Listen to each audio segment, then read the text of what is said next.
Centri podcast toob sinuni põnevad intervjuud ja arutelud valdkonna ekspertidega, käsitledes teemasid alates tootearendusest müügini, materjali hankimisest efektiivse tootmiseni ja tootmiskorraldusest automatiseeritud lahendusteni. Kuula ja saa osa uuenduslikest ideedest ja praktilistest nõuannetest, mis aitavad sul oma ettevõtet arendada ja konkurentsivõimet tõsta.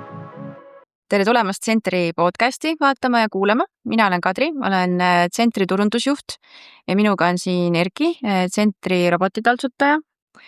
Täna räägime tööstuse tulevikust. Täpsemalt siis sellest, kuidas on haridus otseselt seotud Eesti tööstuse ja majanduse jätkusuutlikkusega. Et kui me tahame hoida tootmist Eestis, kasvatada eksporti ja konkureerida maailma nutika tööstusega, siis meil peab olema tööjõud, kes oskab seda kaasaegset tehnoloogiat kasutada.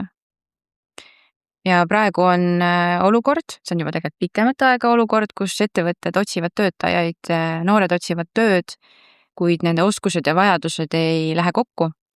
Ja me näeme, et haridus peaks arenema sama kiiresti kui tööstus ise.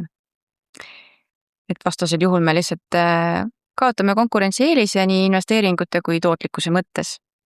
Aga kuidas siit edasi minna? Meie tänane külaline on inimene, kes näeb seda kõike igapäevaselt tööstuse poole pealt.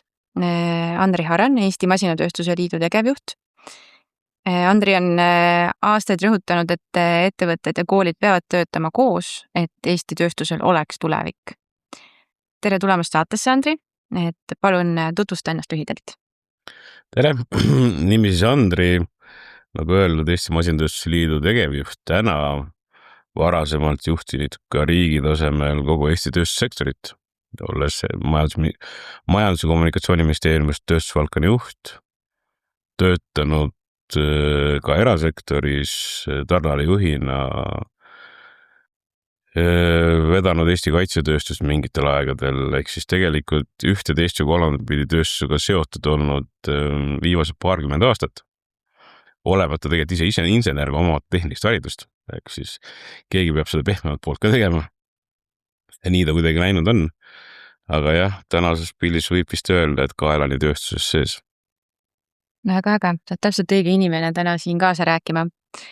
Et me võtame kohe su sõnasabast kinni, et Eesti Päevalehes ilmus eelmise aasta detsembris üks artikkel, kus sa oled öelnud, et aeg, mille Eesti ettevõtja sai loota uute töötajate väljaõppeks riigi haridussüsteemil on läbi. Et mis edasi saab? Et milliseid töötajaid meil siis vaja on praegu? Seda on kerranud, millised töötajad meil vaja on, pigem on sellised, milliste eeldustega töötajad meil vaja on. Et jah, tõsi on see, et kuna tööstus areneb kiiresti ja teistpidi tööstus kui selline on ka tehnoloogiliselt väga mitmepalgeline, siis oodata seda, et see haridussüsteem suudab täpselt seda õige oskusega inimest ühe ettevõtteks välja koolitada, on tegelikult nagu palju tahta. Pigem kui ettevõtjatena ootavad seda, et sellest haridussüsteemist või ümberõppest või täiendõppest, mis iganes see on, tuleb inimene, kelle baasteadmised oskused on nii head, et teda saab nii-öelda täiendõpetada sinna sellesse spetsiifilisse valdkonda, mis seal ettevõttes on. Me lihtsalt täna meil on kaks sellist suurt väljakutset, esiteks neid õppijaid on vähe nagu tööstusvaldkonna jaoks ja teiseks pahatihti need baasteadmised ei ole enam ka selles tasemes, et nagu tööstusel kerge oleks, et tööstus peab ise täna väga palju energiat selleks panema, et sellest koolistus- ja haridussüsteemist tulnud inimesest veel omakorda nagu täisväärtuslik töötaja saada. Et siin on sellised lõtkud sees ja see nüüd ei tähenda kindlasti seda, et koolid halvad oleks. Lihtsalt koolide areng ja muutumise tempo on täna süsteemselt liiga aeglane. Koolid küll pingutavad, tahavad anda ennast parima, aga seal taga on kohe raha ja võimalused, õpetajad, nende oskused ja nii edasi. Et see on selline kompleksne teema. Aga lõpptulemusena väljendub see selles, et kui inimene läheb ühte tööstusettevõttesse tööle, siis kui valmis ta seal tegelikult tööl asuma on. Küsime siis niipidi, et aga kas äkki see ongi tulevik, et tööstur peab ise välja õpetama oma õpilased ja oma töötajad siis on ju, et miks seda siis eeldada koolilt, kui on see nii spetsiifiline? Ei, selles mõttes, et täna seda tööandja teebki. et väga paljudel suurematel tööstusettevõtetel vähemalt on olemas oma väljaõppeklassid, ruumid, õppekavad nii-öelda enda jaoks tehtud, inimesed, kes seda õpet läbi viivad ja nii edasi. Lihtsalt nad ei saa minna õpetama füüsika või keemia või matemaatika ABC-d. Nad tahavad astuda sammu edasi. Või seda, et hakata nullist rääkima, et see on CNC-mink ja see on, ma ei tea, puurpink ja mis iganes, et nad eeldavad seda, et see mingi baasteadmine olemas ja lihtsalt ütlevad, et okei, meie tehnoloogia on, ma ei tea, natukene kaugemale jõudnud, ma ei tea, nuppude asemel on puutekraan, mis iganes. Et see baas võiks nagu oluliselt tugevam olla, kui ta täna on. Aga see oskustöölise versus inseneri pool, et kas seal on samad nagu kitsaskohad või see on nagu erinev? Kumba rohkem õpetama peab? Ja see on nagu erinev, siis inseneriks on kutsekeskkoolis nagu ei saa lõpuks ikkagi, et selleks peab mõne sammu veel astuma. Inseneriõppede puhul on pigem ikkagi see, et millise nagu baas reaalainete alushariduse see inimene on oma põhikoolis või üldhariduskoolis saanud. See on nagu järgmine teema, et milline inimene sealt nagu üldhariduskoolist välja tuleb, kes läheb siis kutsekooli või ülikooli, aga see mõte tegelikult on sama, et millised valikuid see noor teeb ja teine on see, et milliseid valikuid tema saadud üldharidus tegelikult võimaldab teha.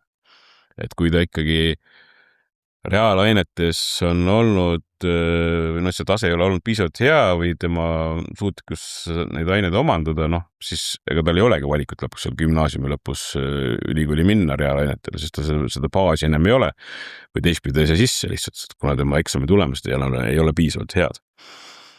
Et see hakkab ikkagi seal põhikoolis peale juba. Et selline, kuidas ma ütlen, inseneride oskustöölised selles mõttes, jah, meil on mõlemaid vaja, aga see haridustee võib-olla päris sarnane nagu ei ole või see käik, kuidas ta sinna tööstusse jõuab. See põhikooli see kitsas ja lai matemaatika eraldamine, et kas see oli siis nagu, tegi nagu karuteene sellele insenerihariduse baasile või? Jah, seda küll jah, et kuna tõesti vabatahtlikuks selline valik, nii öelda.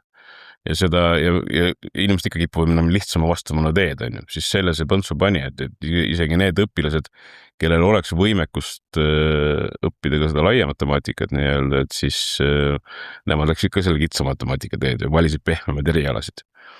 Aga seal on natuke nagu teistsugune süsteem ka, sest mure ka, et ega see noor tol hetkel võib-olla väga ei mõista, miks ta seda matemaatikat vaja läheb, ta oli teki selle reaalaine või matemaatika vahelist seost selle võimaliku tulevuse väljavaatega tööturul või oma tulevuse tegemisega, et kui ta, ma ei tea, suudaks ära seostada selle, et see matemaatikas või füüsikatunnis õpitu on seoses selle mikrofoniga näiteks, tal tekib mingi konkreetne seos seal, et siis ta hakkab sellest nagu aru saama ja see on see, kuhu poole me täna püüame ka seda haridussüsteemi nagu lükata, et see teoreetilist õppest saaks ka selline praktiline pool tuleks sinna juurde, et tekiks selged seosed, läbi selle motivatsioon, arusaamine ja siis ka võib-olla teistsugused valikud tulevikus. Haapsalus toimus üleeile just üks koostööpäev, kus siis kutseõpetajad ja ettevõtjad kohtusid ja arutasid neid samu probleeme, et kuidas siis tugida noori just sinnapoole, et nad jõuaksid seda inseneeriat õppima, mitte kõik küll, aga ikkagi tehnilistele erialadele nad nagu suudaksid seal hakkama saada, et jõudsimegi nende samade asjadeni, et see nii-öelda baas on nii ebaühtlane esiteks Eestis, et õpetajad on väga erinevad, õpilased on erinevad, nende taust on erinev ja et isegi lihtsamaid käsitööriistu ei suudeta ja osata kasutada, sest et kuidagi kõik on kaldunud selle nutimaailma poole, et see tehnoloogiaõppe ka jah, tundub, et on nagu rohkem nutikaks küll läinud, aga samas on ära unustatud mingisugused baasasjad tundub aeg-ajalt. Sest inimene õpib eelkõige läbi selle, kuidas ta käed teevad tööd ja see teadmine jõuab aiu ja nii-öelda see korrelatsioon ja suhe nende asjade vahel on ju. Et seal jäi ka kõlama selline mõte, et mida siis oma vanemad oma lastele saaksid anda, eks ole, et milline on see keskkond, millest nad üles kasvavad ja me teame kõik ju, et vanematel on kiire, eks ole, kõige lihtsam ongi anda see telefon näppu või nuti mingisugune muu seade. Aga ma tean inimesi, kes on väga nagu püüdlikult õpetanud oma lapsi ja kaasavad neid, aga ikkagi see see nutisõltuvus on tegelikult, me jõuame lõpuks sinna veel, et noori mõjutab väga palju see nutisõltuvus on ju, et kuidas neid siis tagasi sinna haridusmaailma tuua, kas siis siduda see rohkem selle nutikusega, et kuidas neid mõjutada siis, et nad tahaksid, sest seda motivatsiooni tegelikult ei ole, isegi kui see võimalus antakse. Jah, no see on väärtuspakkumise küsimus on ju, et millist väärtuspakkumist siis me suudame sellele noorele pakkuda, et noh, see haamri käsitlemise või siis tehnoloogia näide, et noh, isest on see mõistetav, selles mõttes ma olen nõus sellega, et see noor peab alustama sellest, et kuidas käeliselt hakkama saada. Täitsa okei. Aga kui ta ainult sinna jääbki, siis tal ei teki sidet ikkagi selle tehnoloogia maailmaga, selle järgmise sammuga. Siis tal ongi tema ainuke side ongi see, et see naela seina löömine on tema kodune oskus. Mitte sellest kasvab välja tema võib-olla professioon või karjäär ja nii edasi. Ehk siis me peame suutma liikuda, et kui me 1 aasta õpetame seal koolis tööõpetustunnis või tehnoloogias või iganes nagu käelisi oskuseid, siis tegelikult see peab liikuma üsna ruttu edasi sellesse tehnoloogia oskusse samamoodi. Et ei saa olla nagu hästi üheülbaline. Ja läbi selle tehnoloogia õpetuse tunni tegelikult peaks tekkima tal ka arusaam, see väärtuspakkumine. Noh, nii-öelda, et mida ta tegelikult päriselt on võimeline nii-öelda ka oma kätega, aga küll läbi tehnoloogia nagu saavutama või tegema. Aga noh, siin on kitsaskoht, nagu te siin välja tõite ka, et need samad õpetajad ja need võimalused, et noh, me räägime siin hästi palju õpilased ei tule ja ei tee ja ei taha, aga see eeldab mingeid eeldusi, et noh, seal on vaja mingeid eeldused täita. Sul peab olema õpetajad, kes oskavad õpetada seda ainet ja kellel on võimalus õpetada seda ainet. Me oleme siin ka üleskutset teinud ja natuke ringi vaadanud nendesse tööõpetuse klassidesse. Me tahame neid nimetada tehnoloogiaõpetuse klassid, aga tegelikult on tööõpetuse klassid ja see on ka oluline vahe juba. Kui sa lähed seal nagu vaatad ringi, noh, tehnoloogiat ei ole seal just väga palju. Et kui sa need võimalused juba lood, siis tekib see motivatsioon ja huvi ja õpilase mingi väärtuspakkumine. Sa tahad teha mingid ägedat asja või proovida mingeid ägedaid seadmeid. Et kui ta jääb ikkagi nii-öelda suhteliselt primitiivseks, siis ei teki õpilasel või noorel ka seda nagu huvi või entusiasmi või täpselt nagu me enne rääkisime selle reaalaine ja tehnoloogia vahelist seost. Kuidas meil nende õpetajatega on, kas neil nagu oleks soov, et see jääb raha taha või meil on ka nagu ikkagi selliseid õpetajaid nagu tugevalt puudus, kes seda suudaks nagu teha? Ma arvan mõlemat, et noh, raha taha ühtepidi selleks, et need võimalused luua ja tegelikult ka tugev puudus, või alustame juba sellest, et see tehnoloogia õpe või tehnoloogia ring on täna huviharidus on ja mitte selline kohustuslik õppeosa, et meil on tööõpetuse tund, mis on ette nähtud, mis seal teha tuleb ja siis on tehnoloogia ring kõrval. Need ei ole nagu seotud päris. Esiteks ei ole seotud ja teistpidi enamus ei jõua sinna tehnoloogia ringi ka, see on ju vabatahtlik on ju. No küsimus see, kuidas see tehnoloogia ringi kõik seal tehtud tõstame nagu sinna tööõpetuse tundi. Ma ei tea, minu laps käib teises klassis käib robotikas, mis on huviharidus. Selles mõttes. Ma olen ka seda mõtlema, et mul lasteaias ka laps käis robootikas, seal käidi koha peal tegemas ja siis kui ta läks teise klassi, siis lõppes see lihtsalt ära. Sellest sai huviharidus. Siis ta lõppeski reaalselt ära, sest et nii vanadel enam ei olnud kedagi, kes oleks rääkinud sellest. Et ongi, et on huviharidust, teistpidi on ta ju baas. Sealt tekib see huvi läbi, et ma saan ise kätega ehitada midagi. Vaikselt hakkavad tekkima mingid hammasrattad ja juhtmed ja asjad ja kuidas sa ise liikuma panna ja nii edasi, sealt tekib see huvi. Ja siis ma ju näen, kuidas ta mul kodus ehitab. Lego tunnik on ees ja lihtsalt ise genereerib ja ehitab. See samane rahastuse teema käis ka seal Haapsalu koostööpäevalt läbi, et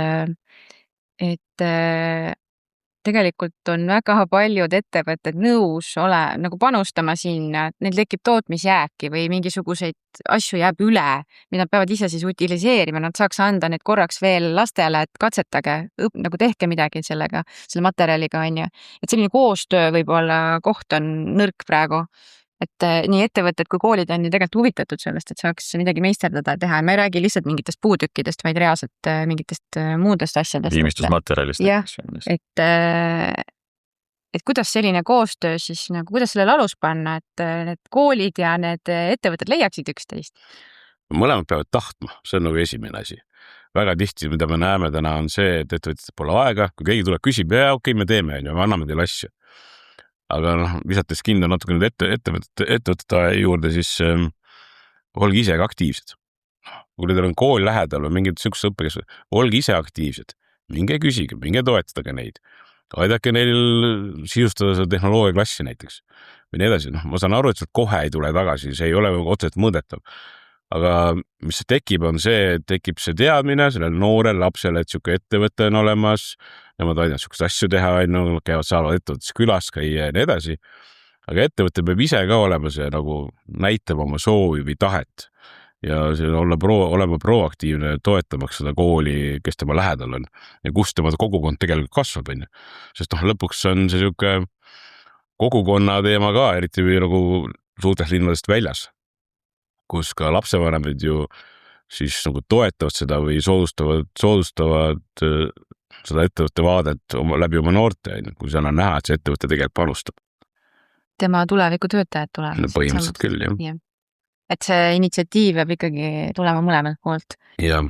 Seal saaksid rolli mängida ka need liidud ja klastrid ja tegelikult või kuidas? Kõik, see ongi see, et kõik võrgustikud on olemas, tuleb nagu need õiged inimesed sisse lülitada sinna ja leida see nii-öelda koht. No sellega on natuke see, et ise liidu juhina, siis ma ei jõua käia kõikides ettevõttes, kõikides koolides, et tule nüüd sina ja tule sina, paneme käed kokku, et see ei saa ka päris nii olla. Jätkuvalt ettevõttel peab olema sisemine motivatsioon ja tahe ja arusaamine. Et see on tema, kui te pikka vaadet tahad teha ja pikalt eksisteerida, siis sa pead panustama sellist asjadesse ka. Juhtumisi nägin, oligi Masinatööstuse Liidu lehel, et käite koolides, kas oli Inseneriakadeemia kaudu siis toel koolides siis rääkimas, et ettevõtjad ise lähevad, räägivad oma ettevõttest, oma tööst, oma mingitest masinatest, lähevad klassi ette ja nii-öelda näitavad siis pildimaterjali näol, kuidas see asi nagu käib. Et mis sa arvad sellest mis sellest nagu edasi saab, mis see noor sellest võtab? Kas see on piisav või see peaks nagu kuhugi veel edasi viima? Ta tuleb ka tehasesse külla, aga mis saab edasi? Aga ülesanne tema mõttemaailma selles mõttes äratada või ärgitada. Mõtlema natuke teises suunas. Ma käisin alles paar nädalat tagasi Tallinna 32. keskkooli majandusklassis. See on 11. klass, majanduskollaku klass, rääkimas tööstusest. Mis asi see tööstus on, mis see välja näeb, suure pildina tekitamaks just need seosid. Ja selle tagasiside pärast oli see, et nii mõnigi mul oli hakanud mõtlema selle peale, et okei, et äkki mul on mingid valikuid veel. Peale selle, mis ta endaks täna nagu pehmes teemades välja mõelnud oli. Et selline, sellel on tegelikult kasu olemas, isegi kui see ei tundu olevat, aga läbi selliste lugude ja seoste tekitamise ja nagu me enne mõtlesime väärtuspakkumise loomise. Tegelikult sellel on mõju olemas. Jah, me ei saa jälle seda kohe hinnata, nii-öelda see ei tule kohe. Ja kui me seda ei tee, see ei juhtu nii ehk midagi. Kas see mõju oleks suurem, kui see oleks nii-öelda kohustuslik õppekava osa, et pannagi nii-öelda nii õpetaja selle fakti ette kui õpilased, et nüüd te peate minema käima seal või vaatama seda või tegema ka nii-öelda mingisuguse kokkuvõtte pärast sellest, et see, mida me läbi kirjutame või läbi mõtleme, jääb paremini ju meelde. Absoluutselt. Me oleme ju seda ennegi öelnud, et kui on igal klassil kohustus käia 2 korda aastas teatris, siis miks see võiks olla kohustus käia 2 korda aastas tööstuses või mõnes ettevõttes või tehases. See peab tööstus olema kõik milline majandusvorm, aga nagu teist vaadet ka. Et seal tekib jälle see, et kes seal kunnib ja kuidas saab ja nii edasi. Kui sa saate teatrisse käidud, saate ettevõttes käidud, ja ettevõtted üldjuhul võtavad hea meelega vastu. Ja kui kellelgi kontakti ei ole, siis tuleb liidud mängu. Et me leiame kontaktid ja anname teile teie piirkonnas, et kuhu võiks külla minna. See on huvitav, tegelikult teatribussi raha kogutakse lastevanemate käest, et sama hästi võiks ka ettevõtte külastuse raha koguda lastevanemate käest, aga kas nad nõus siis on? Miks nad ei peaks olema? Siis on kultuur nagu on oluline, aga tulevik võimalik töökoht või nagu see, mida ta edasi õpib ja teeb oma eluga. See tööstuse mulje vist ikkagi on väga paljudes, et see on siuke üks must ja kole koht, et seda tuleb ka muuta, eks ole, et see päris nii ei ole enam. No päris nii ei ole enam, tööstused on üldjuhul puhtad ja korralikud ja korras. Jah, me näeme ka neid vanemaid tööstused või vanema olemisega tööstused, mis ongi võib-olla ei ole nii puhtad ja tänapäevased või siis raske tööstuse osad on ja mis ei saagi olla ülipuhkadel valgete põrand, seal on ikkagi raske tööstus. Aga ma arvan, et mida me võib-olla teistpidi peaks tegema on see, et me väga kipume müüma seda tööstuse keskkonda ja seda tööd, mis seal tehakse ja seda pinki. aga mitte läbi selle toote või teenuse või väljundi, mida see tehas lõpuks pakub, on ju, et jah, kui sa lähed mingisse tootmistsehhi sisse, kus käib keevitamine, lõikamine, noh, võib alguses ära ehmatada. Aga kui sa lõpus näed, mis sellest nagu protsessist välja tuleb, kui seal ongi siuke, ma ei tea, 10-tonnine suur tööstuslik mingisugune tuulepargi seade, mis näeb ilus kihvt välja ja noh, võimas. Noh, siis sul tekib selle protsessiga ma saan siukse asja luua. Aga tavaliselt õpilased sinna lõpptootini ei jõua, nad näevad neid seda protsessi osa, aga mitte seda nagu tulemust, on ju, mis siis nagu lõpuks sünnib, et alati, kui ma noortega räägin, siis ma lasen kõigi mobiiltelefoni välja võtta ja öelda, et noh, et mõelge nüüd välja. Äppe te küll näete, aga võtke nüüd see füüsiline osa, mõelge välja, et mitu erinevat asja siin on kõik, mis tuleb kellelgi kokku panna, välja mõelda ja teha. Ja see ka kuskil toodetakse, kõik asjad tükke tehakse eraldi kuskil. Et see, niisugused päris seosed, käekatsutavad seosed, et minu jaoks oli päris äge link, kui me Saaremaal käisime elektroonikatööstuses, nemad teevad Bolti tõuksid ja seda juhtimisplokki seal. See avab silmi, sa näed seda asja kohe teisiti, eks ole, sisuni jõuad. Okei, et ikkagi ongi see väärtuspakkumise küsimus, et kui sul tehases keevitatakse mingi mootor kokku ja see läheb pärast mega suure kruiisilaeva kuhugi sisse, siis on äge ju tegelikult, et seda tuleb müüa. Lähme nüüd haridusreformide juurde, et me ei saa sellest üle ega ümber. Et me kõik oleme nõus, et need peavad olema kiired ja sihipärased, aga praegu see 4-aastane õpe on tekitanud nii õpetajates kui õpilastes nagu vastakaid arvamusi. Ma olen ka rääkinud mitme noorega, kes on meie koolis. See on öeldud, et see on tore, et see 1 aasta justkui on selline sisseelamise koht, aga see on liiga pikk aeg. Et oleks vabalt piisanud 1,5 aastast, et seda on vaja, kindlasti mõnedel rohkem kui teistel, aga tundub kuidagi aja raiskamisena või nad väsivad ära, see motivatsioon kaob ära, et nagu, mida ma siis nagu päriselt hakkan tegema neid asju, mida ma tahan. Et noh, mujal maailmas ju võetakse see nüüd vaheaasta, minnakse, käiakse ringi ja vaadatakse natuke küll vanema seas, aga see on pigem enne kõrgkooli. Jah, aga tegelikult on see kontseptsioon kohaldatav võib-olla ka noorematele, eks ole. Miks seda siis ongi proovitud teha selle õppekavaga? No see on natuke jälle siuke, kus tahtsin parimat, aga läks võib-olla natuke tavaliselt. Mulle kõrvaltvaatajana tundub, et mõte on ju hea, see kehtib, et ainult tehnilist oskust tänapäeval ei piisa. Pead suutma meeskonnas töötada, suhelda, kirju saada, kõik need asjad on olulised. Aga mis mulle tundub, mis on juhtunud see, et õppekava mõistes otsustati nii, et kõigepealt teeme pool aastat pehmed asju ja siis hakkame tehnilisi asju tegema. Mitte, et nad käivad ju käsikäes, projekti juhtimisena õppenale selles mõttes, et sa õpid korraga seda, et ma õpin tehnilise asja ära ja nüüd pean seda esitlema ja tuleb see tund otsa, kuidas ma neid koos asju teen. Et ja see paindumatus selle juures, et seda kooli ei saa ümber muuta, nii öelda, see on natuke siuke kurb naljakas selles mõttes. Et teistpidi see 4-aastane õppe, mis oli selles mõttes hädavajalik, et tuua nendele, kes plaanivad gümnaasiumisse minna, üks valik veel lauale. Et see kutseõppe läbi 4 aastat, kus ta saab peale 4 aastat ka võimalus ikkagi teha eksamid ja minna ülikooli, kui ta soovib, et see võimalus tal tuleks. Sest muidu ta tegelikult pidi tegema sunnitud valikuid natukene mingil määral. Et selles mõttes on okei ülesehitus, kuidas me seda teeme, vajab veel parandamist. Olles nüüd korrakriitiline selle süsteemi vastu, siis jah, see paindumatus süsteemi parandada, ümber teha ja kohe et kui on näha, et töötas, teeme siis kohe ringi. See ei ole ju raketiteadus selles mõttes. Tegelikult on see ju piloteerimise faas praegu, kus saabki teha neid parandusi. Jah, et me liiga kaua ootame riigi vaatena mingite asjade muutmist. Et haridussüsteem selles mõttes on hästi pika vinnaga teema. Aga kui me tahame paremaks saada, siis peab haridussüsteem muutma oluliselt paindlikumaks ja kiiremaks oma uute ideede adapteerimisel. Me tõime tegelikult ju selle otsustamise nüüd 9. et peale 9. otsustab, kas ta läheb kutseharidusse, ta läheb keskkooli ja ülikooli. On see skeem siis nagu juures plaanis, aga miks seda varianti ei ole, minu jaoks on see küsimus, et miks ma peale keskkooli ei ole mõistlik minna kutseharidust õppima. Mina olen seda teed pidi käinud. Sest siis oli veel tehnikum nii-öelda, mis võttiski peale keskkooli. Ma õppisin siis selle eriala. Ma ei teadnud peale 9, mida ma teada. aga siis on see variant on sul jätkuvalt täna ka olemas. No jaa, aga see on suhteliselt ebamugav. Ma siin vaatasin neid erialasi, et kui ma tahaks mingit eriala, ma õpin esiteks juba tihtipeale koos nendega, kes tulevad 9. ja ühesõnaga, see ei ole mugav minu kui keskkooli lõpetaja jaoks võib-olla. Et see minu jaoks tundub täna väga ebamugav lahendus.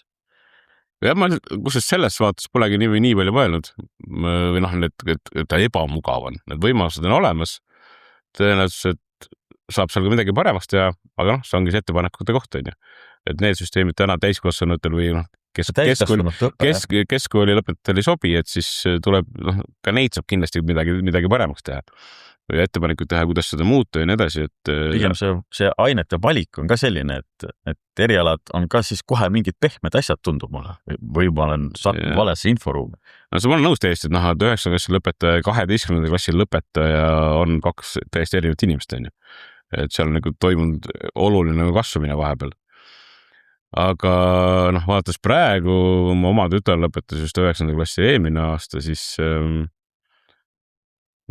temal oli küll ikka mingi plaan olemas, et kus ta enam minna tahab, mis ta teha tahab või see alusbaasina vähemalt. Et ma arvan, et see 9. klassi, tal mingi tunnetus on vähemalt olemas, mis ta teeb ja kus ta võiks minna. Sellist, selles on ikkagi oluline valik, et kas ta valib humanitaarsuuna või reaalsuuna natukenegi selles peale 9. klassi. See tegelikult hästi palju tingib seda, mis ta siis peale ka seda keskkooli või gümnaasiumit teeb, et aga see jällegi jäldab seda, et on tugev baas all olemas, et saaks need valikud teha. Mina oleks peale 9. siis ma oleks põllumeheks saanud. Kas see tähendas, ma õppisin ka ülikoolis 5 aastat inseneriks, aga ma ei tööta sellel alal. Et see arusaam ka, et lasteni jõuaks, et sa lähed ja omandad haridust. See ei tähenda, et sa pead vaatamegi kitsalt ainult seda haamrite kirvest, vaid et sa saad ju kõike seda teha. Et see tuli ka seal Haapsalu koostööpäeval välja, et tegelikult lapsed, noored siis ei tea, mis need erialad tähendab, mis need nimetuste taga on, kes on tisler, kes on, ma ei tea, informaatik või mis iganes on ja neil pole õrna aimugi, mis võimalusi see tegelikult tähendab, on ju. Et selles osas ka harida. Ilmselt on suur töö. Ja selged seosed jälle tekitada, täpselt. TalTech näiteks näitab slaide, kus on mingisugune trahvo, elektriinsener, ma ei tea, sõiduk on mingisugune mehaanikinsener, mingid seob ära konkreetse toote, konkreetse inseneri tüübiga. A la mingid sellised asju. Jälle ehedate näidete toomine, kuidas need seosed tekivad ja mis see väärtus siis on. Aga kui palju tööandjad üldse praegu teavad, mida koolis õpetatakse? Ikka teavad.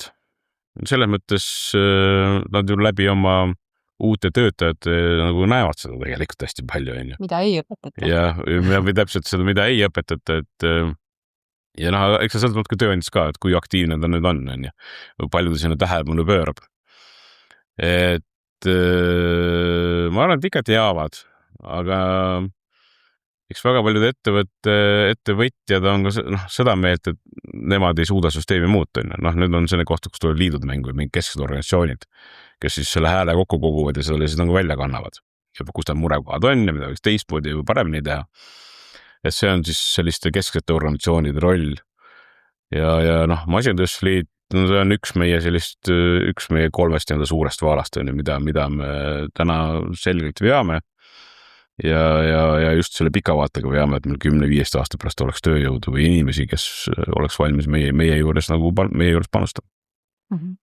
Sa enne mainisid ka, et see õppekavade süsteem, et on nii jäik ja paindumatu just riigi poolt sellisena loodud, et tegelikult on siis koolidel ju motivatsiooni kaasa rääkida ja öelda, et kuulge, teeme midagi teistmoodi, aga lihtsalt ei tulda vastu või kus see kinni jääb? Kus see puude kinni jääb, et see on nüüd küsimus koolidele ja haridusministeeriumile, aga kuskil ta seal kinni jääb, et seda paindlikkust koolidel nii palju piisavalt ei ole, et nad saavad seda õppekava ülesehitust muuta ajalises mõttes näiteks või vähem mulle tundub, et see nii on. Et nad on ikkagi hädas sellega ja teistpidi see ministeeriumi korraldav pool siis jälle omab sellist teoreetilist vaadet ja praktilist vaadet. Mulle tundub vähemalt üsna tihti, et ta ei süvene sellesse väljakutsesse või probleemi. Et seal kuskil need käärid tekivad aga noh, ütleme nii, et haridussüsteem, noh, me püüame seda täna reformida, aga ta on ikkagi aeglane liiga ja siin on nagu, no eks need eri mõtleid ja soovijaid on ka hästi palju, kes kõik tahavad kuskil kõik erinevas suunas joosta. Eks see ongi keeruline. Aga noh, minu sõnum on kindlasti see, et tuleb tempot tõsta sihukest asjades ja paindlikkust.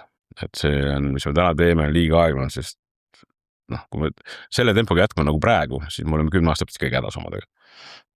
Jah, me juba praegu oleme hädas, nii et. No kohati tundub jah, et just see õppekavade muutmise asi, et kui meil ju tehnoloogia muutub ülikiiresti, siin aastaga on sellised süsteemid, järgmise aastaga on järgmised. Ja kui meie hakkame õppekava tegema, siis mulle tundub, et noh, me juba oleme hiljaks jäänud. Jah, see tähendab, et me peame olema selle nii-öelda tipp-tipuga kaasas, aga see baas võiks ikkagi olla juba selline, nagu mida 5 aastat tagasi tehti, on ju. Et sellest tundub, et on puudu. Eks see natuke on selline tuleviku vaatamise oskus ka, analüüsimise oskus on ju, et me hakkame tegema õppekava asjal, mida meil täna vaja on.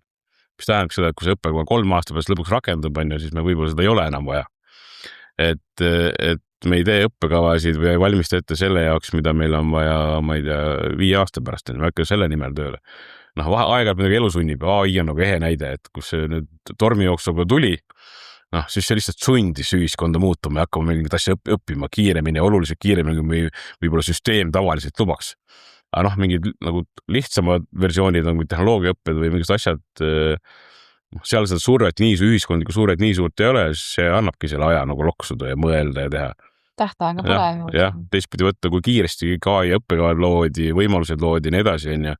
Et näitab, et saab küll tegelikult. No täpselt, et tegelikult on võimalus küll, et lihtsalt tahtus peab olema. Erinevate osapoolte motivatsioon on erineval tasemel praegu. Okei. Aga sa ütlesid enne ka tööandjad, ettevõtjad, just ise nagu vaatame endale otsa panustama ja minemagi kas või sinna klassi ette rääkima, näitama, kutsuma külla. Et kuidas sul praegu tundub, et kas seda ettevõtjad teevad hea meelega, võiks teha seda rohkem, võib-olla sul on mingid teisi viise, kuidas seda teha? See on väljakutse, jah. Ettevõtjad väga ei kipu oma hääle ja näoga tulema välja. Ikkagi vähe. Selgelt liiga vähe, et seda eeskuju näidata või olla, et noh, võib-olla jah, mõni inimene ei olegi esineja, noh, nii-öelda loomuses. Aga igas ettevõttes vähemalt mõni on. Noh, nii-öelda, et eriti müügiinimesed või turundusinimesed võiks olla. Et seda meil täna on selgelt vähe. Noh, see on see, mis ma natuke enne rääkisime, et ettevõtja enda poolne motivatsioon tulla ja panustada. Et mitte ainult siis, kui keegi tuleb väga palub ja kutsub, et kas te saaksid tulla, või ta ise motiveerib seda tegema ja panustab sellesse ja näeb selles väärtust. Et ja see võiks oluliselt parem olla. Kas on häid näiteid ju kindlasti, kus tööandjad on läinud ise ka kooli õpetama, andma mingeid aineid konkreetseid? Et me isegi teame siin... Me ise teame, aga see lõppes selles mõttes ikkagi pigem mitte positiivselt, et see õpetamise kogemus tööandjale oli nagu negatiivne, täna ta ei õpeta, eks ole. Et kui tekib see olukord, et õpilasi kuidagi hoitakse jõuga seal koolis, ehk siis ta pidi panema hinde õpilasele, kes tegelikult nagu ei teinud kodutöid näiteks. Lihtsalt sellepärast, et aga pearaha on vaja saada. Et kooli surve. Ja kooli surve oli nii palju suur, et tema kodus motivatsioon õpetada ära, kuigi tal tegelikult oli nagu esialgu oli. Oma vabast tahtust. Ma ei küsiks seda mingit tasu ka, ma lihtsalt tahaks neile seda tootmiskorraldust rääkida, sest ma näen, et see on kitsaskoht. Ja siis ta nagu 2. aasta lõpuks lõpetas. Eks see õpetamine alati nagu, selleks ongi õpetajad õpetavad, on ju. Nii et inimesed tänavalt tuua õpetamine ongi keeruline. Mida väga tihti tehakse, on see, et käiakski andma mingeid eriala tunde, 1 tundi, nii-öelda mitte kogu ainet, vaid mingid tunde käite andma, mis sobib ka tõenäoliselt tööstusinimestele ja ettevõtjatele nagu paremini, kui see, et võtab endale pika täiskohustuse.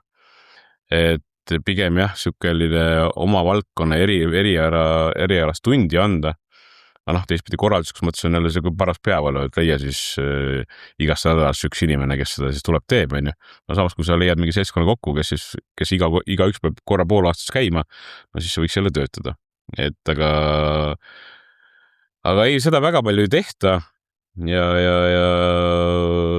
eks see on see, et kas sa õpetad lapsi, teismelisi või täiskasvanuid, räägid neile, seal on ka see auditooriumi vahe on ka väga selge. Et siin on väljakutseid, selle peale ei saa nüüd lootma jääda, et kõik ettevõtjad kooli lähevad, seda kindlasti ei juhtu. Aga mingid spetsiifilisemad või praktilise poole lahti seletamist, seda võiksid ettevõtjad kindlasti käia tegemas. Saame kuidagi teisiti motiveerida näiteks. On ju ettevõtjaid, kes tahavad seda teha, eks ole, ja siis nad saavad lihtsalt sellise kogemuse, kuna see süsteem on selliselt üles ehitatud, et nad rohkem ei lähe, nad ütlevad, et sorry, ma ei taha, on ju. Et ta ei näe seda tulemust, tema oma puhtast tahtest ja motivatsioonist teeb selle töö ära ja siis ma ei tea, kelle poole siis vaadata kooli. See õpilaste motivatsioon võiks olla nagu selle pedagoogi loodud, et ta kuulaks parema meelega võib-olla seda. Nojah, lähme võib-olla liiga detaili, kas ettevõtja on pedagoog, on ju. Ja teine asi, et mis selle noore motivatsioon, üldse see tunni all tuleb sinna võib-olla puhta lehena. Ja teistpidi ettevõtja poolt oodata seda, et kohe tuleb mingi tulemus, no ei tule. Kui sa avastab 5 aasta pärast see inimene, see seal klassis olnud inimene ikkagi läks õppima mingit reaalasja inseneri poolt või kutseõpetaja, siis see on õnnestumine. Aga ta ei saa seda mõõta sellisel moel, et pigem teda saab mõõta sellisel moel, kas see tunne seal klassis jäi hea või jäänud või enam-vähem. Et kas ta enam-vähem läks korda või ta vilistati välja umbes, on ju. Aga sellist päris tulemust saab ta ikkagi hinnata oluliselt hiljem. Aga see on jälle selline järjepidev töö. Et kui sa seda aastasse tegelikult teed, siis sealt hakkab lõpuks kooruma. Sellest on kasu ja tuleb mingid eeskujud ja nii edasi, et tegemast jätta ka ei saa. Õpilaste motivatsioonil on kogenud, ma käin andmas mööbli konstrueerimist ja tehnoloogiat kõrgkoolis siis. Ja kui ma küsisin mingis teises loengus, et miks te siia tulite või mis see teie motivatsioon ja mõte on, siis tegelikult puidusektorisse ei tahtnud neist 8 tükist mitte keegi jääda, kuigi nad tulid õppima mööblit ja puiduset tööstust. Siis ma nagu natuke imestasin, et nagu sellises vanuses te ise valisite selle, et miks te ei läinud siis midagi muud võtma, aga kes ütles, et lihtsalt see oli ainuke koht, kus oli vabu kohti, kes ütles, et aga Eestis on kõrgharidus tasuta, ma käin siin, saan selle paberi kätte, lähen välismaale ja sul oli veel põhjuseid. Üks tüüp ütles konkreetselt, et vanemad käsksid tulla, aga et nagu ei olnud kellelgi motivatsiooni ja see oli ka näha selles mõttes, et tulemusi, ütleme, et lõputöö tegid mulle ära 2 inimest 8. Et ega nad ei olnud huvi teha. Nagu siis natuke aega tagasi ütles, et loengu enda ülesanne see motivatsioon tekitada. No jah, seda küll. Aga ma ka ei olegi pedagoog, ma lähen konkreetselt. Ei, ta ei olegi nii lihtne selles mõttes, et jah. Ja siit tekib kohe küsimus, et kes õpetab õpetajaid? Räägime kutseharidustasandil, et kes neid õpetab siis, et kus need tulevad? Jah, siin me oleme ka käinud tegelikult päris mitu ideed välja selles, et õpetajad võiksid käia ka nii-öelda praktikal ettevõtetes, süka nädala, et koolivõimast on vabaks, et tulevadki just need tehnoloogiaõpetajad, saavad tulla ettevõttesse, vaadata, katsuda erinevaid seadmeid, uusi tehnoloogiaid, kuidas need töötavad, mingeid asju saada, mingit peegeldust. Et läbi sellise praktilise vaatel ettevõtete kaasamisel neid õpetajaid nagu aidata järgi või edasi oma nende oskuste vaates ka. Et ega see muidu ei tule, teoreetiliselt seda õpetaja ära ei õpi, võib-olla lihtsalt mingi teoreetilise koolistuse ajal ka mitte, et selline koolide koostöö ettevõtjatega just õpetajate arendamise eesmärgi. Tegelikult on üks ülioluline samm, mis meil täna on suures plaanis tegemata ja mida me peaks kindlasti tegema hakkama. Ja mitte meie valdkond, vaid kogu tööstusvaldkond, kõikides valdkondades, et selles mõttes minu vaates vähemalt võiks olla ettevõttes konkurentsi. Kui ma ikkagi toon oma valdkonna koolis tehnoloogiaõpetaja metallitööstusse, siis ta läheb õpetab seda metallide masintööstuse asja. Et mitte selle asemel, et mingi plast või puit või keegi teine nagu ta ära toob, mitte need valed oleks. Ettevõtja jaoks nagu naika omakasuga mängus. Et see õpetaja oskab tema valdkonda rohkem rääkida ja õpetada. Võib-olla läbi selle tekib noore, sest tema valdkonnas just rohkem teadmist ja mingit võib-olla mõtet nagu edasi, mida õppida või kuhu liikuda.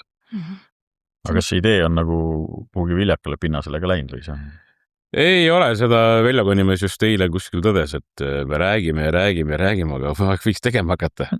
Aga siit ühelt poolt lauda seda teha on nagu suhteliselt keeruline, et osapooled peavad ikkagi kokku saama. Ja siin tuleb, kui me enne rääksime ettevõtjate motivatsioonist, siis teistpidi peab olema see koolide motivatsioon samamoodi. et ta võimaldab siis õpetajatel käia niimoodi ära ja tekitakse see aeg. Ja siin tekib jälle seesama õppekava, eks ole. No jah, aga no see ongi see, et nagu see peab niisuguses ühises koostöös nagu õpetaja, ettevõte ja kool nagu leidma, et okei, sinu, ma ei tea, tööaeg on selline, leiame sinu kalendrist sellise nädala, ettevõtjal lepits kokku, see on nüüd see nädal ja sa saad seal olla, noh, nii-öelda. Mõnid õpetajad vist nagu üle aruga ei ole siin, vist on ülekoormad päris tugevad. Või siis teistpidi suvine aeg, et tööstused ja töötavad suvel. Selles mõttes, et koolid ju puhkavad. Et suvel leida see nädal siis selleks praktikaks ümberõppeks. No täiendõppeks. Et see on ka, siis ei teki ka ajalist piirangut. Noh, tegelikult valikuid on, nüüd on jälle küsimus, see tahtmise küsimus, kas me teeme või ei tee. Milline oleks kooli ja ettevõtte koostöö ideaalne mudel, nagu kui nüüd tõesti unistada, et kõik ettevõtjad ei pea olema õpetajad, aga mis see nii-öelda koostöötase võiks olla, et igas koolis mingisuguses tehnoloogilises aines, kas seal võiks käia tunnis siis, ma ei tea, iga kuu keegi rääkimas midagi või kuidas see?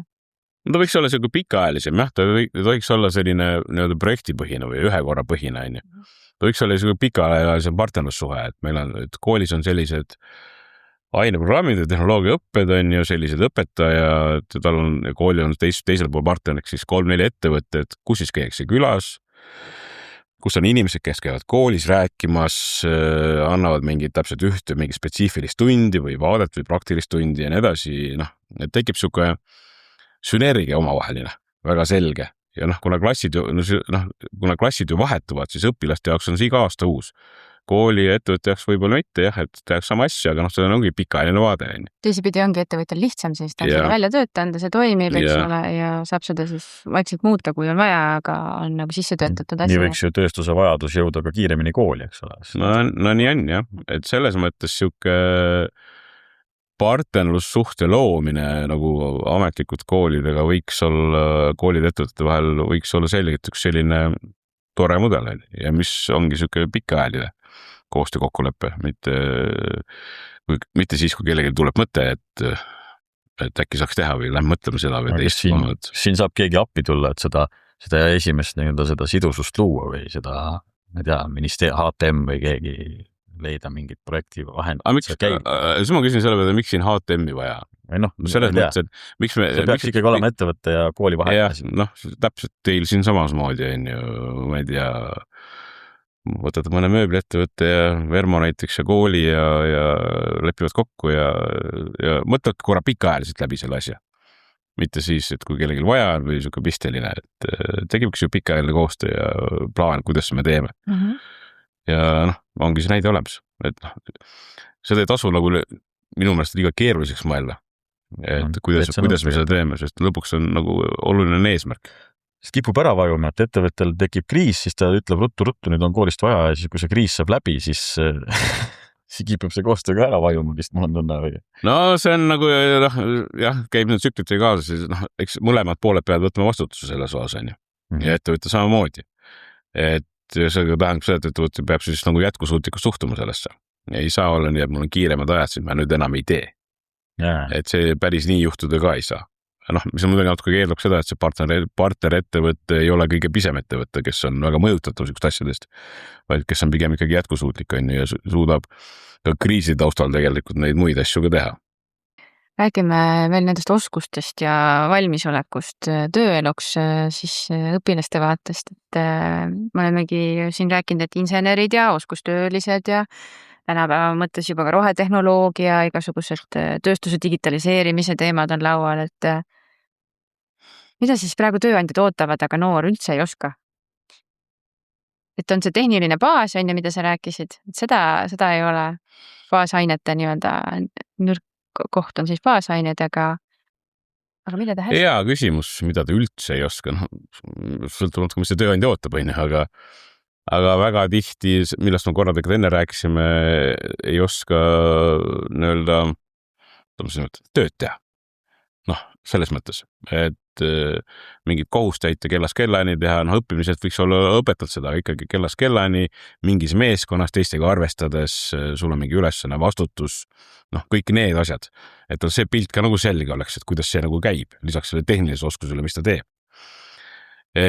selleks ei ole siis see praktikaaeg on ju koolis, sellest ei piisa. jah, noh, see praktika on meil järgmine väljakutse, et kus ta tehakse nii, nagu praktika tegema peaks ja kus ta on siuke nagu paberitäide on ju, linnuke paberil, kus päriselt midagi ei juhtu.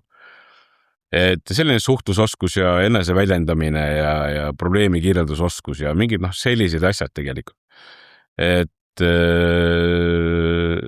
see tehniline inimene või oskustööline näiteks ei saa olla väga kinnine, nii-öelda, et ma teen ainult oma asja, muu mind ei puuduta, et sa ikkagi oled mingis seltskonnas, kelle juures sa seda tööd teed. Ja nendest baasoskustest me juba rääkisime, et ma ei ütleks, et meil on mingi asi, mida keegi üldse ei oska, sõltub, on ikka väga ettevõtte spetsiifiline. Ja lõpuks ettevõtja ju võtab tööl inimesega vähemalt mingid eelused on, et seda nagu teha. Ja siis on küsimus nagu tööhoiakutes ja selles distsipliinis ja sellistes pehmetes oskustes tegelikult on ju. Siis kui oleks läbi see ettevõtte ootus ka, et mis tänases päevas ootab sealt koolis tulevalt õpilaselt rohkem, kui see koolist tuleval õpilasel on? Jah, eks ta natuke nii ongi, et ettevõtted liiguvad oma ülesehituse struktuuri või töökultuuriga ja ka tehnoloogiaga nagu eest ära. Nii-öelda ja siis kool võib-olla on oma standardite järgi õpetanud seda, kuidas tööstus töötas võib-olla 10 aastat tagasi, et seal mingid sellised lõtkud nagu on. Ja küsimus ongi, et kas see inimene on teistpidi piisavalt avatud, et seda nagu ennast kiiresti nagu selle muutuse kaasa tulla ja uuesti ümber õppida, et kuidas see nagu käib. Et seda kriitikat on palju, et koolist tulevad õpilased, kes ei vasta ootustele. Need ootused lihtsalt on erinevad või mis need ootused on, et kui on tehnilised, tehnoloogilised ootused, siis sa peadki neid ise järgi aitama. Mingiseid sotsiaalseid oskuseid, need võiks koolist ikkagi mingil määral vähemalt kaasa tulla, on ju, et eks siin on väljakutsed igal pool. See on ka, et kuidas me saame üldse koolilt nagu nõuda seda, et ta õpetaks seda päris töö tegemise tunnet, kui kõik ongi ju seal laua taga ja tooli peal istudes on ju. Et hästi palju seda praktilist osa siis peaks sinna juurde pikkima. Selles mõttes laps käib täna riigigümnaasiumis ja nad sellist kuiva tundi teevad suhteliselt vähe. Üks projekt annab teist taga, mida tuleb koos teha läbi viia. Väga selgelt seda meeskonna tööoskust. Et selliseid kuivi tunde on suhteliselt vähe, et pannakse rõhku sellele, et neid nagu õpetatakse natuke täna juba sellisel moel, nagu nad peaks ülikoolis hakkama saama. Kuidas põhimõte, kuidas ülikoolis õppe käib, neil on see gümnaasium samamoodi juba täna. Et selline meeskondade põhine koostöövormid, suhtlemine, ettekandmine, oma asjade kaitsmine, mingid sellised asjad, kõik on nagu laual. Ja mulle see vorm nagu väga meeldib. Ja on näha ka, kuidas nagu mingid seltskond käivad koos ja suhtlevad ja siis tekib juba mingid kommuunid ja ikka. Et see võiks igas koolis nii olla. See võiks juba põhikoolis olema juba otsapidi. Võiks juba sealt alustada vähemalt, mingisuguses, mitte ei tehta üks projekt aastas pisikene asi, vaid tunnid ongi üles ehitatud selliste koostöövormidele. Et 8-9 klassis, muidu varem on juba natuke keeruline, nad ei ole piisavalt suured võib-olla, aga 8-9 klass küll juba, jah, et sellist vastutustunnet ja kuidas koos asju teha ja mis õpetab ütleb kohe suve eelmine peale mingit mentordamist ja lisaressurssi ja aega. Aga maailm on selline, midagi teha ei ole, et me peame neid suutma neisi õpetada ja teha. Ja eks kodu on ka oluline, kodu ka soodustaks sellist avatust ja suhtlemist ja toetaks sellised protsesse, et meil kõigil on siin roll, et see noor, kes lõpuks sellest süsteemist välja tuleb, oleks selleks maailmaks valmis. No selles mõttes me teame, et väga paljud noored tahaksid saada TikTokeriteks või YouTuberiteks, et ma ei lähe tehasesse tööle. Mis insener? Kes see insener on üldse nagu tänapäeva mõistes?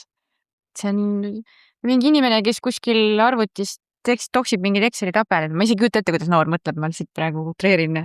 Aga nagu, mis see insener tähendab nende jaoks siis? Ja see ei tundu seksikas ega atraktiivne, et ma lähen nüüd tehasesse. Okei, mingi äge pannakse kuhugi suure masina sisse ja siis on, aga so what? Aga ise jällegi juba raske seletada kuivat teoreetselt on ju. Teistpidi jälle selline näidete põhjal läinud.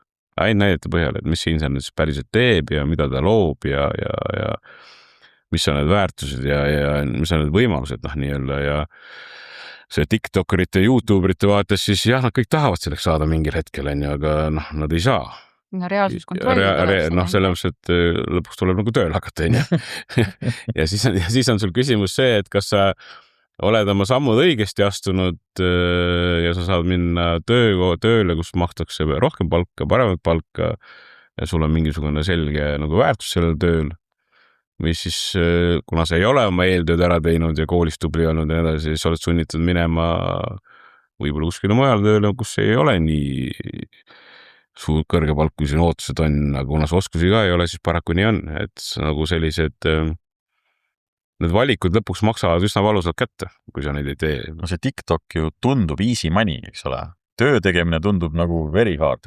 Jah, aga noh, see on natuke jälle see, et siuke 100 000 mitu TikTokerit tuleb, kes suudab sellega nagu ära elada. Seda millegi pärast nagu ei kostu läbi. Ja et sellest ei taha väga keegi rääkida, et seda reaalsuskontrolli või reaalsuslaksu nagu noortele, noh, nagu lapsevanemate teema ka, et nagu ei viida koju. Et mõelge natuke läbi, et mis te siis teete ja kuidas olete, et mida mina alati noortel räägin on see, et esiteks õppige reaalained, teiseks minge, kui tahate ülikoolid minna, minge õppige mingit tehnilist asja. Te võite pärast majandust ja mingi tausta õppida nii palju juurde, kui tahate. Aga pärast minna 10 aastat hiljem tehnilist asja õppima oluliselt raskem, kui te otse koolist tulete, tal see reaalainete baas on nagu all olemas veel. Et selles mõttes tehke oma valikuid targalt, isegi kui te ei taha minna tehnilist tööle, aga see avardab teie võimalusi nii palju. Ja teine asi, mis ma alati ütlen, see, et tööstus on kõikidele kohta olemas. Sa ei pea olema selles tehnoloog või mehhatroonik. Sa võid olla ka finantsinimene, aga sa saad olla selle tööstuses, kui sa seda mõistad natukenegi. Või mingi raamatupidamine või personal või mis iganes, noh, selles mõttes. Tööstus on ju tegelikult kõik ampluaad kaetud. Haridus lihtsalt annab selle arusaama süsteemist, eks ole. Ja lihtsalt see võimalus on sul olemas, et ja kõiki neid inimesi on puudu. Ma läksin tootmisjuhtimist õppima ja minuga korraga olid sellised, kes tulid ka otse keskkoolist tootmisjuhtimist õppima. Siis nende jaoks oli ikka tuumafüüsika. Minu jaoks oli nii elementaarne, et need asjad liiguvad sellisesse järjekorras. Sest et mul oli tehniline haridus all, eks ole. Tehnoloog enne. No nii on jah, et selles mõttes selline mingisuguse baasi andmine tegelikult avardab su võimalusi ju oluliselt tulevikus. See on ka see õhinapõhine õpe või kas sa õpid vajadusest, et sa pead minema õppima või sa õpid sellest nii-öelda huvist, eks ole. Mingil eluhetkel sa võib-olla lähed, teed endale uue magistrikraadi, et see sind huvitab see, eks ole. Sa lähed põhjalikumaks mingist alast, mis sul on. Sest et sa tead, mida see tähendab, eks ole, mida sul vaja on. Nii on, jah. Aga ma ei tea, kui palju õpetajad tänapäeva tööstust tunnevad, siis me natuke rääkisime sellest, et õpetajad ise peaksid ka ennast harima või neile peaks võimaldama seda aega ja nii-öelda ressurssi, et nad saaksid seda teha, aga vist ei ole väga palju sellised õpetajad, kes saavad, ütleme, et on telefoninumber, et helistame nüüd, ma ei tea, Andrile ja küsime, et kuule, ma tahaks sinna külla minna või kuidas sulle tundub? Ega ei ole jah, ja teine meie suur väljakus on karjäärinõustajad, kes noori nagu nõustama peaksid, et kus ja mismoodi edasi, aga nemad ka tööstusest väga midagi ei tea. Selleks tegelikult üks väljund, mis me teinud oleme, ongi viimast aastat on see avatud tehaste päev, et teha sellist pakkuda see võimalus teha kogu see eeltöö ära, et see õpetaja saaks oma õpilastega tulla sinna tehasesse vaatama, et ta saaks selle kogemuse kätte. Et tekitada siis rohkem nähtavust ka kogu see tööstuse poolel ja edasi. Kas see on populaarne? No eelmine aasta me tegime selle Tartus, see oli väga populaarne. Mingi 15 000 või palju nüüd läbi käis seal paarikümnes ettevõttes, 11 ettevõtet. Ja see aasta tuleb ta ju kevadel ja kas Kuude maakonda juba ja samamoodi läheb laiali, et no vaatame. See on väga hea näide, kuidas tuleb asi käima lükata ja et loodame, et see õnnestub ja seal tekib seda tähelepanu ja teadmist, aga ta ongi mõeldud sellistele, ta on kiirelt mainides, ta on mõeldud kahtepidi, et üks päev on käinud koolidele õpilastele ja põhikooli õpilastele, mitte keskkooli enam, vaid põhikooli õpilastele. Ja teine päev on selline avatud päev, kus saavad tulla lapsevanemad ja kõik peredega ja väiksemad lastega ja nii edasi, et sellises kontseptsioonis ja see on üks viis, kuidas asja teha, kuidas need õpetajad saada, aga loomulikult jõuame tagasi sinna, et ettevõtjad peaks ise olema huvi minna kooli, kuulge, et ma olen valmis teile pakkuma, et tooge kõik oma 8. klassid, on ju, ja enam see pool aasta jooksul meil ja me teeme teile tuuri ja näitame teile ette selle. Et seal õpetajal ongi ise, esiteks ta tule selle peale, kus ta selle kontakti saab ja tal ei ole seda seost olemas. Kui ettevõtja läheb loob talle selle seose, siis on tal kohe lihtsam seda otsust vastu võtta ja teha. Et siin on jällegi, nagu ma enne mõtlesin, kõigil oma roll. Aga kuidas me leiame need uued õpetajad? Me teame, et meil on küll õpetajate puudus on ja juba pikemat aega, et kuidas meil ei ole insenere, meil ei ole õpilasi, kes tahaksid tehnilisi asju õppida ja kuidas me leiame need õpetajad siis, kes tahaksid kooli minna õpetama neid asju? Et tundub võimatu missioon tänases olukorras. Kui me rääksime enne õpilaste väärtuspakkumist, siis õpetajatel peab samamoodi väärtuspakkumine olema. Ja see ei tähenda ainult palka, või see tähendab ka need tingimine, kus ta seda õpetada saab. Et kui sa annad neid entusiaste, kes on igal juhul nõus seda kõike tegema, jah, ikka ka leiab. Aga väga tihti, kui see noor tuleb seda valikut tegema hakkab, siis tal peab olema tegelikult see pilt ees olemas, et kui ta selle kooli teekonna läbi käib, siis mis seda ees ootab. Et ta peabki teadma seda, et kui ta teeb selle ära, siis ta läheb kooli tööle, siis tal on olemas selle korralikult varustatud tehnoloogiaklass, võimalused, on mingeid asju teha, mingid tehase partnerid, tööstuse partnerid, kellega koos seda teha, kõik sellised asjad, et ta tegelikult need töötingimused oma seda kutset ellu viia ja need noori õpetada on tegelikult kõik loodud. Ja siis ta motiveeritud ka, ehk siis see väärtuspakkumine, ütleme nii, et sellele õpetajale on isegi võib-olla olulisem kui selle õpilasele, sest läbi selle õpetaja tekib väärtuspakkumine õpilasele, et see õpetaja selles mõttes tuleb enne. Te ei pea hakkama ise seda keskkonda nullist looma, sest see võtab tohutu aja ja ressursi. No nii on, jah. Et siis ka üleskutse, et meil on Euroopa Liidu rahastusperiood tulemas järgmine siin mõne aasta pärast riigile, et võtke sealt üks väike raha ja sisustage need koolid ära. Meil ei ole koole palju tegelikult ja need summad nende suurte rahade juures ei ole tegelikult väga suured, et võtke need summad ja sisustage kõik, et see koolid üks korralik tehnoloogiaklass ja oleme suure sammu edasi astunud. Kui sul on omaosalus, siis ettevõtjad tulevad sellega appi kindlasti. No täpselt, et teeme algus sellega ja teeme ära. No korraks selle oskuste juurde tagasi tulla, meil on see kutsestandardid ja need, et kas need nagu tänases päevas toimivad või need on pigem sellised sümboolsed? Toimivad ikka, sellepärast, et kutsestandardid eeldavad kutseeksamid, nii öelda, mis mingil määral ikkagi näitavad sulle ära selle oskuse, kas sa oskad seda teha või mitte. Ja ettevõtjate jaoks ka üsna tihti on need kutsesertifikaadid või kutseeksamid nagu selles mõttes olulised, et nad peavad näitama ka oma nii-öelda töödega kaasa, et need tööd on teostunud inimesed, kellel on sertifikaadid või eksamid tehtud, nii-öelda. Et see tõstab ühtepidi sellist usaldusväärsust ettevõtte vastu, nagu väljaspoolt, kui on inimesed, kes on oma nii-öelda oskusi tõestanud täpselt ja teistpidi annab ka teistpidi kindlustunde, et need inimesed oskavad seda tööd teha. Neil on mingi see baasoskused olemas.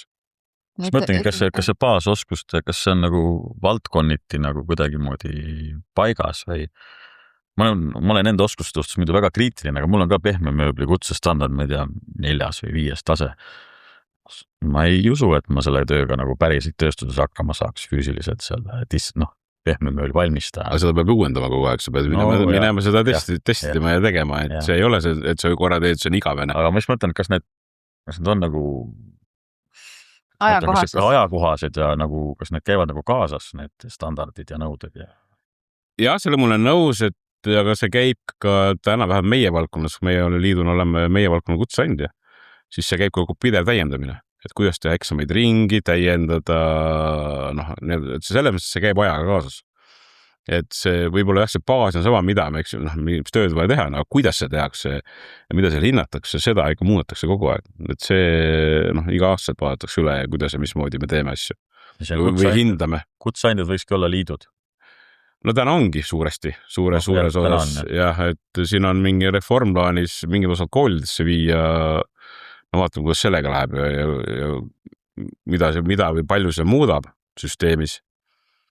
Aga keegi keskselt peab see olema. et kes seda nagu silma peal hoiab, et see kutse andmine, see kutse kvalifikatsioon tegelikult vastaks ka ootustele ja kvaliteedinõuetele, et iga ettevõte, iga kool hakkab seda eraldi tegema, siis tekib kohe see kõikumine. Ma just mõtlen, et kool on natuke kaldu ka kohe ju. No muidugi on jah, sest nagu enne oli juttu pearahadest asjadest, siis tekib kohe ju see, et laseme läbi ja siis me saame rohkem raha ja näidata paremat tulemusi ja nii edasi. Et selles mõttes oleks see liit nagu täitsa hea variant. Et selline keskne korraldaja peab olema jah, kes seda asja nagu objektiivsemalt suudab teha. Me rääkisime natuke praktikast, aga kas tulevikus võiks osa õppetööst toimuda ettevõttes? See on nii ja naa. Teoorias küll, jah.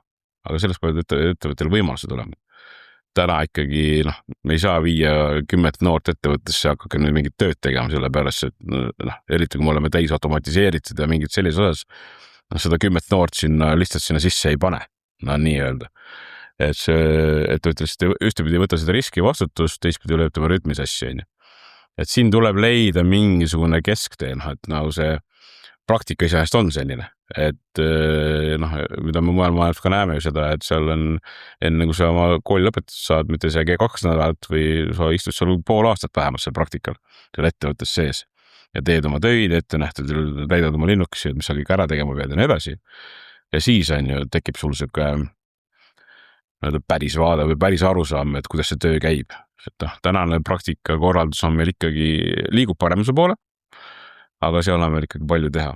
Ja kuidagi, ja ettevõtjad ühtepidi soovivad seda teha, neil kõik nagu praktika mõttes hästi, aga teistpidi, kui see praktika kohti liiga paljuks läheb, siis tema jaoks tekib ka sealt võib-olla selline see Excel ei lähe enam kokku selle kulu-tulu koha pealt, et see ei tule talle selles mõttes enam tagasi, et jah, kui ta 2 praktikat näiteks võtab, siis see on temaks nagu loogiline, kui ta peab võtma neid 10 ja sealt otseselt talle keegi tööle tagasi ei tule, siis tal tekib siuke, et miks ta koolitab kellegi teise jaoks endale tööjõudu, et siis seal tekivad mingid lahkhelid. Et siukse praktika vaates, eks ettevõtjad soovis ka saada mingit, ma ei tea, tagatisi või riskide maandamist, et see päriselt toimima saaks, et see ei saa olla ainult selle põhiline, et ettevõtja peaks nii ehk olema motiveeritud. Ükskõik kui palju praktikaid või siukest töökohast õpet korraldama. See on igal juhul alguses kulu tema jaoks. Jah, et seal peab tekkima mingi tasakaalu koht.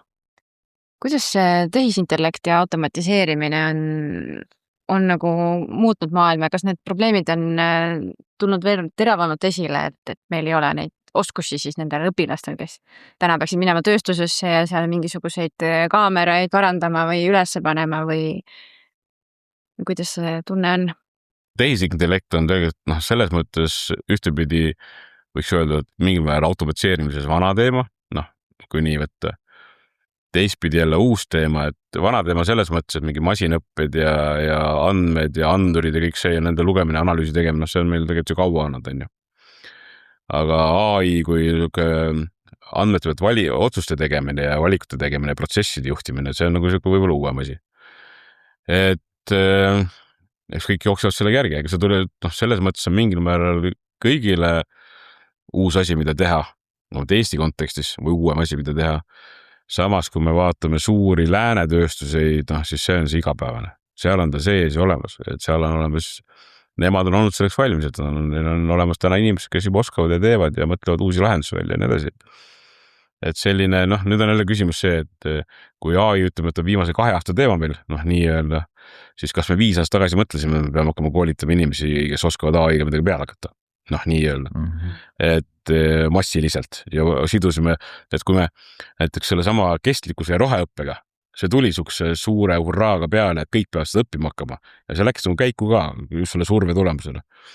Siis AI-st ei rääkinud keegi selles mõttes selles vaates, aga AI oleks võinud juhtuma sama või veel rohkem. Nii öelda, et nii öelda jälle magasime maha. Et aga see me ei olnud ainukesed, et enamus on see ümberringi maha maganud. Et selles mõttes selline ettevaatamise võime on nagu oluline, et täna nutta, et AI keegi ei oska, me peame õppima hakkama, see on nagu vale koht, me peame mõtlema selle peale, et mis see 5 aasta pärast asi on, mis seda maailma muudab.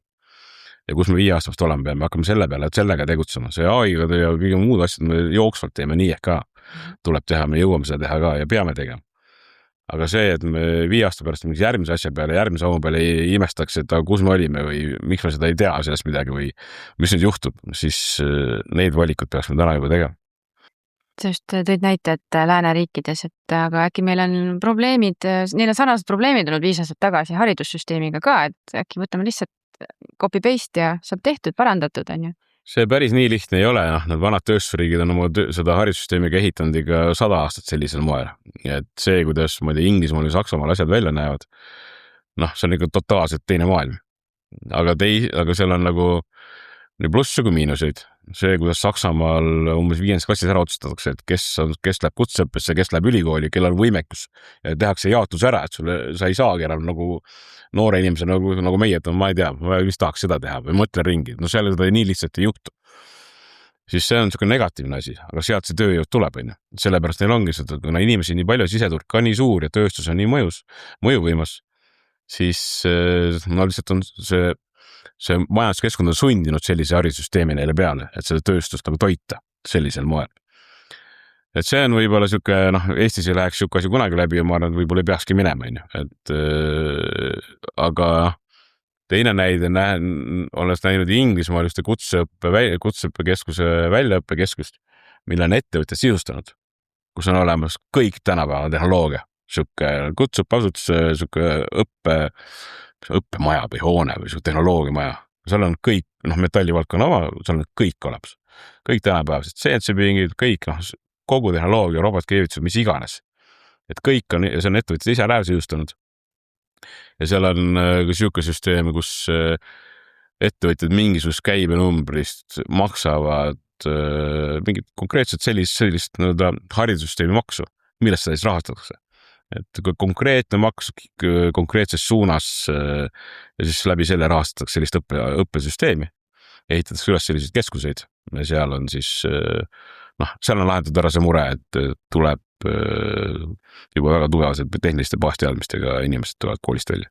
Ja on pluss ja miinusid, et kuidas need asju tehakse. Just see ka, et see tehnoloogiaklass peab nagu ajaga kaasas ka käima, et me päris nii ei saa, et me sisustame ta tänase päeva teadmistega ära ja siis järgmised 10 aastat laseme liugu seal.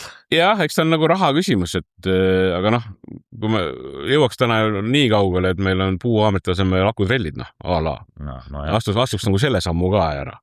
Või väiksed mingisugused automaat CNC-pingid või mingid selliseid asju, kus see põhikooli õppimine saab mingi tunnetuse kätte, kuidas see asi töötab ja nii edasi.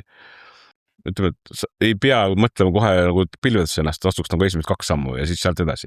Ja kui see toob tulemus, siis tekib ka motivatsioon sinna rohkem investeerida ja ettevõttele rohkem kaasa ja nii edasi. Absoluutselt. Mis võiks olla need 5 tegevust, mida me siin nüüd siis kõik hakkame kohe tegema pärast seda tänast saadet? Uksest välja hakkame kohe tegema. Ja, me oleme nõus panustama, meil on motivatsioon. Andri ütleb meile, mida teha.